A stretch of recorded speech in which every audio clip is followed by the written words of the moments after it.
Pode começar. Bom dia. Então aqui a gente pega uma amostra, amarra o espaguete, que é um controle, uma amostra para controle interno, que vem de Passo Fundo testada. Coloca assim no tubo.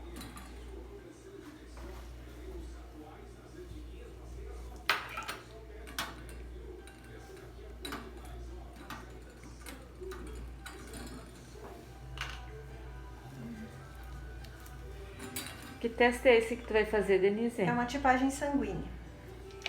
Aí se preenche com soro fisiológico, mais ou menos uns 2 ml. Pega a pipeta. Coleta 0,50 da solução de soro com a amostra de hemácia.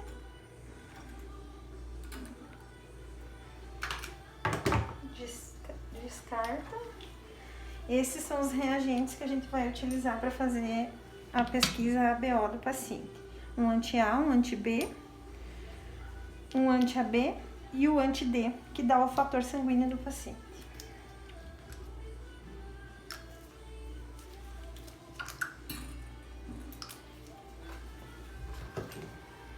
Eles são de coloração diferente, tem a tampa também em coloração diferente, para não haver risco de troca. Aí depois de tudo colocado nos tubinhos, a gente coloca na centrífuga e ele vai centrifugar 3040 RPM por minuto, durante 2 minutos.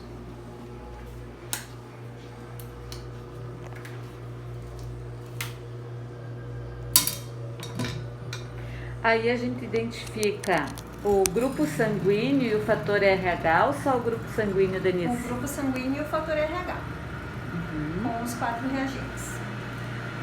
Ok. E a centrífuga, ela faz o que no sangue e no reagente? Ela faz ou misturar ou aglutinar, né, pra gente ver o que acontece no final.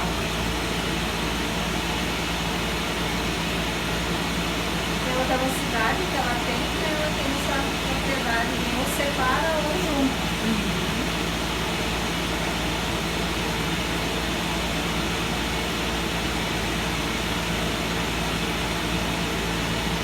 Aí, além do teste de tipagem sanguínea, a gente também realiza quando o paciente vai receber a transfusão.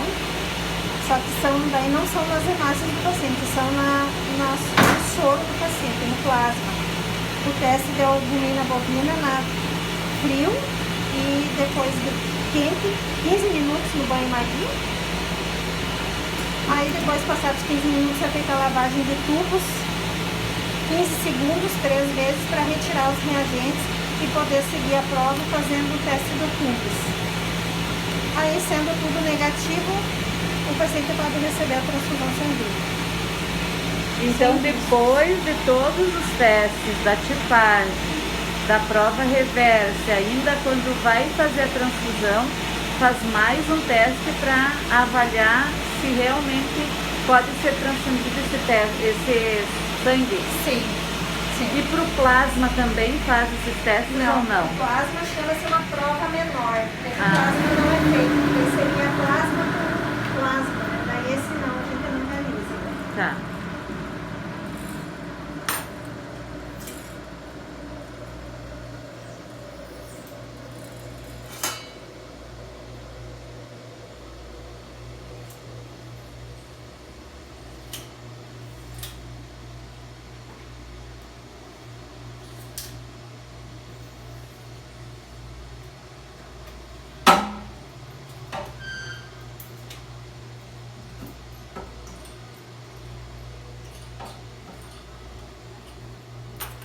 Então, daí aqui a gente vai fazer a leitura no aglutinoscópio, sempre de preferência tendo pelo menos uma lâmpada amarela, que é onde que a gente vai conseguir observar melhor a reação. Aqui, então, ele teve a separação, né, ficou o reagente separado da hemácia. Então, o paciente é A. No B, ele também reagiu, então o paciente é AB. Esse AB é para fazer a confirmação aqui do A e do B. Então, aqui também reagiu, então confirma que o paciente é AB. E esse aqui é que vai dar o fator. Se ele aglutina, é positivo. Se ele se mistura por completo, ele é um teste negativo. Aí o paciente seria AB negativo. Mas como aglutinou, o paciente é AB positivo.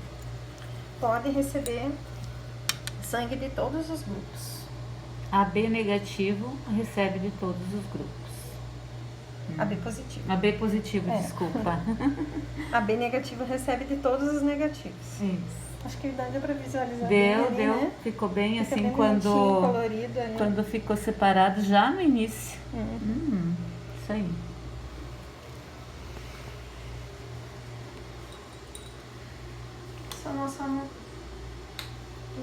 Não, pode comentar.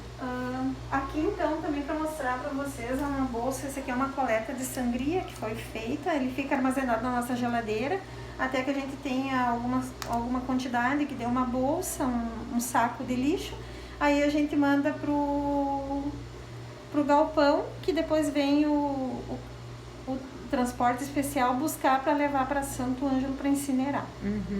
A sangria, geralmente, ela é realizada por a maioria dos pacientes que tem um hematócrito alto, policitemia também acontece, e a sangria é como se fosse uma doação de sangue, na verdade, porque o paciente vai ser puncionado com um acesso venoso calibroso e vai ser retirada aquela quantidade de sangue em excesso no corpo dele.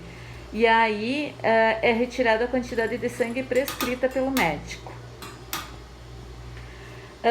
Denise, por exemplo, o paciente tem uma cirurgia marcada, uma cirurgia de grande porte. Como que acontece o processo, assim, para que ocorra a cirurgia e vá tudo bem com relação ao sangue, ao plasma? Sim. Assim, normalmente o cirurgião já, por ser uma cirurgia de grande porte, ele vê um risco aumentado de sangramento, então ele já encaminha o paciente para nós fazer a orientação quanto à doação antecipada. Porque assim, como é uma cirurgia eletiva, não é nada de emergência, de urgência, eles têm tempo assim, de se organizar, fazer a doação antecipada e a gente retirar esse sangue na véspera da cirurgia em Passo Fundo. Quando é um grupo mais acessível, como é com A, B, é bem mais tranquilo, ele pode fazer a reposição em qualquer tipo sanguíneo. Agora, quando é um O negativo, as doações precisam ser antecipadas, são confirmadas, tem que ser no mesmo grupo, porque como ele só recebe dele mesmo, precisa entrar doação para eles poderem liberar o que eles têm lá e assim sucessivamente não ter a queda no estoque deles lá. E aí, quando chega esse sangue aqui para você proceder à transfusão, tu faz o teste de tipagem, as provas reversas, para depois fazer... Normalmente a gente já fez a tipagem antecipada do paciente, mas quando ele vem daí para o momento da cirurgia, a gente faz a confirmação da tipagem sanguínea dele, coleta novamente, confirma a tipagem e realiza todos os outros testes daí, que é a prova reversa para confirmar o tipo sanguíneo dele, o fator RH, a prova de anticorpos irregulares para ver se esse paciente não tem anticorpos, porque se tem aí tem toda uma série de manobras que precisam ser feitas, identificar o anticorpo com antecedência, solicitar às vezes até que seja fenotipado para vir as bolsas identificadas e certas para aquele paciente, para diminuir o risco para ele. E daí a gente compatibiliza a bolsa do doador com o soro do receptor para ver se combina, porque assim a gente sabe que o O pode receber do O, mas também não são todos os Os, porque dentro desse grupo são várias letrinhas que tem lá e que muitas vezes interferem. Então... E, por exemplo, esse foi um exemplo de uma cirurgia eletiva. Sim. Numa cirurgia de emergência que o médico está em campo e que ele não tem condições de fazer a solicitação por escrito da transfusão de sangue, como que procede?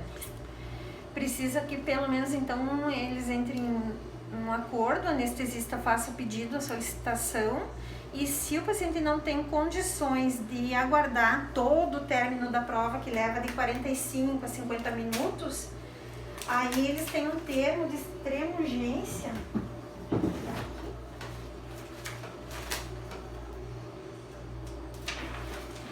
E a gente daí só pega a amostra no centro cirúrgico, faz a tipagem sanguínea do paciente, faz a prova reversa e entrega de volta lá no bloco cirúrgico, e ele assina um termo se responsabilizando porque não foi concluído os testes para aquelas transfusões.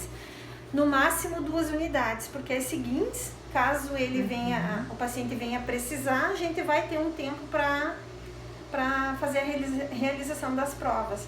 E as bolsas que são liberadas mediante o termo de extrema urgência, elas também seguem o restante dos testes, que no caso de uma eventual incompatibilidade, a gente vai comunicar ao médico, aí ele vai ter que entrar com alguma medicação, alguma coisa assim, do tipo. Então quando é extrema urgência, ele acaba autorizando a transfusão, mesmo sem toda a testagem pela necessidade do paciente, excluindo, eximindo a responsabilidade da agência transfusional. E, Denise, qual que é a diferença entre uma agência transfusional, que é a nossa, e um banco de sangue? A agência, a gente não tem ponto de coleta. O que a gente precisa aqui, conforme a demanda, conforme o grupo, conforme a semana, a gente solicita em Passo Fundo, no Hemocentro, e retira de lá. O banco de sangue, ele pode fazer ele tem um ponto de coleta, né? Acho que a diferença maior é essa. Então, isso. Ele tem um ponto de coleta, então ali vai se fazer de tudo ali. Faz coleta de sangue, faz coleta para doadores de medula. É um banco de sangue que tem uma outra legislação e outras exigências também. Sim. E por causa de todas essas exigências é que os hospitais optaram pela agência transfusional, os hospitais e o próprio governo do estado optou para que ficasse centralizado. Então nós temos os hemocentros que fazem as coletas. Faz toda a coleta, né, do doador, faz a sorologia, faz a imunohemato do doador, e tem ainda os testes que vão para Florianópolis via aérea, para a realização do NAT. Que reduz a janela imunológica do HIV e a janela imunológica da hepatite C. Ótimo. Que a hepatite C é de 40 dias, agora, se eu não estou enganada, né? E ele reduz para 7. Nossa, que bom. E o HIV também, não quero estar enganada agora para falar, mas reduz para 5. 5 dias. Que bom. Então agora eu vou mostrar para vocês o acondicionamento das bolsas de sangue e de plasma. Vamos lá, Denise? Sim, deixa só. Muita gente ainda está aqui, deixa eu mostrar que a gente. Não pegou minhas coisas. Não pegou. Que a gente tem um plaquetário agora, do ano passado para cá. A gente não armazena a plaqueta aqui, a não ser quando tem transfusão. Como hoje em dia a gente tem aqui no hospital o serviço de neurocirurgia, alguns pacientes necessitam fazer transfusão eletiva anterior ao procedimento, pelo risco de sangramento. Então a gente foi uma conquista, daí a gente tem aqui o plaquetário. Né? As plaquetas, quando a gente tem, ela fica no agitador, então durante todo o tempo a validade dela é curta, por isso que a gente não armazena aqui de apenas 5 dias depois da coleta. Então às vezes a gente recebe com o vencimento daquele dia ou no vencimento do dia seguinte, porque eles também só podem liberar as plaquetas depois de receber o resultado do NAT. E esse plaquetário, qual é a função? É agitar as plaquetas para que elas não aglomerem e ter a perda da função. Se ela ficar embancada, ficar parada, ela vai aglomerar e daí não se foi. E Denise, quando chega as plaquetas, tu já coloca aqui ou você acondiciona primeiro na geladeira? Não, ela é a temperatura ambiente, por isso que aqui é mantido daí sempre na refrigeração de mais ou menos 22 graus, que ela se mantém em temperatura ambiente no agitador. Ótimo. Isso aqui tem uma mão na roda. Que bom. O Torival adorou isso.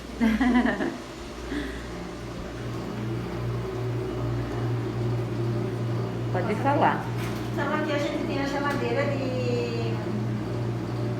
de armazenamento das hemácias.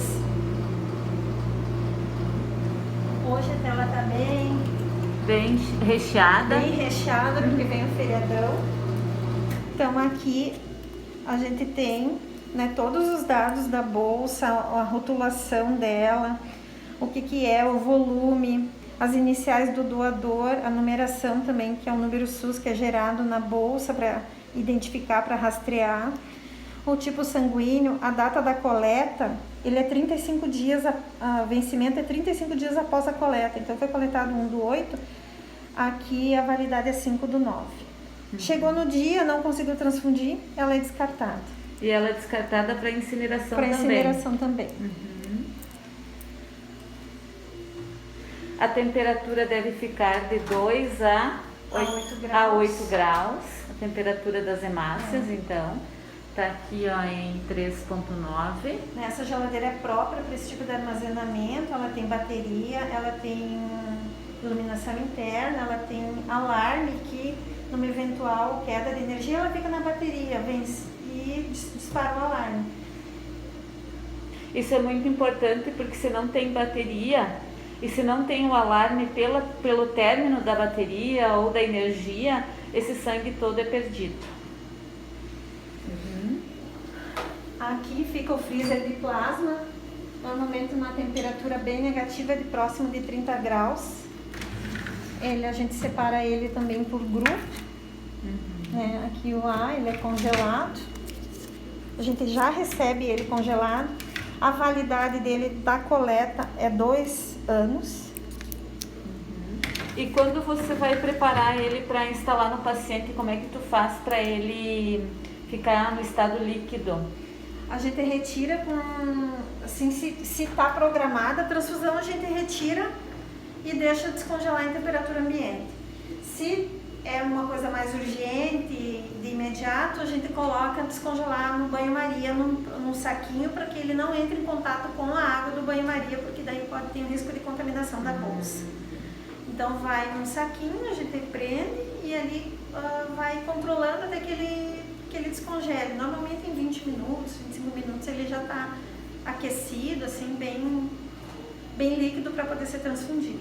Agora, e a validade dele depois de descongelado é até 6 horas. Sim, bem importante. Por isso que assim, o plasma a gente tem a reserva para saber que ele está no freezer, mas a gente não descongela ele até que seja solicitada a transfusão. Né? Porque no momento que tu descongela ele não pode voltar a ser recongelado. Ele perde as propriedades, ele vai para o descarte. Né? E aqui tem o controle das temperaturas, que é feito de 4 em 4 horas, isso. Tanto do plasma quanto do sangue. Aqui a geladeira dos reagentes, aqueles que eu mostrei. Que dos reagentes também. Aquela é a geladeira do start das amostras, que cada bolsa que a gente transfunde do paciente, a gente guarda uma amostra do espaguete. Aqui está identificado quem foi que recebeu a bolsa, né? Qual era o tipo sanguíneo. E por que vocês guardam esse espaguete? A gente armazena por 15 dias. Porque, digamos assim, eu transfundi, foi toda a bolsa no paciente, 2 horas depois que já foi para o lixo a bolsa, o paciente apresentou uma reação bem importante. Eu tenho a amostra da bolsa dele para refazer o teste com uma amostra que eu já tenho dele aqui e também com uma amostra que a gente possa vir a coletar posterior à transfusão. Aí a gente tem como fazer o cruzamento de novo, ver se realmente tinha alguma coisa que não apareceu ou se desenvolveu durante aquela transfusão alguma reação, algum anticorpo, né, que pode vir apresentar durante a transfusão ou até 24 horas depois. Denise, e se precisar de fator 8, que é um dos mais utilizados para os pacientes hemofílicos, também vem do hemopasso? Não, para nós não. É o paciente, quando ele é hemofílico, eu acho que é a 6ª coordenadoria que dispensa para eles. O que pode, a gente já teve aqui, mas é muito raro de utilizar, é um material muito caro, ele também tem uma validade, ele é congelado, é o crio precipitado. Mas assim, em 7 anos que eu estou aqui, foi um paciente só que utilizou. Então a gente nem tem, daí tem um outro termo, uma justificativa que o médico tem que preencher porque que ele quer, porque é um material bem caro e assim reduzido, ele tem mais ou menos o volume das plaquetas, em torno de 50, 70 ml. Também ele vem na forma, o Crio ele vem bem na forma do plástico. Do plástico. Só que num volume menor. Tem mais alguma coisa que tu tenha para nos dizer? Em relação ao sistema que a gente tem e lança tudo no sistema, que é um rastreamento para saber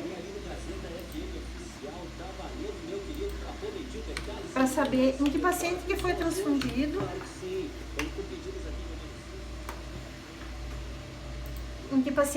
transfundido, qual foi o hemocomponente que ele recebeu, para eventualmente, digamos assim, um doador que sempre doou ácido e lá na frente ele tem uma sorologia positiva, né, para alguma doença infecta.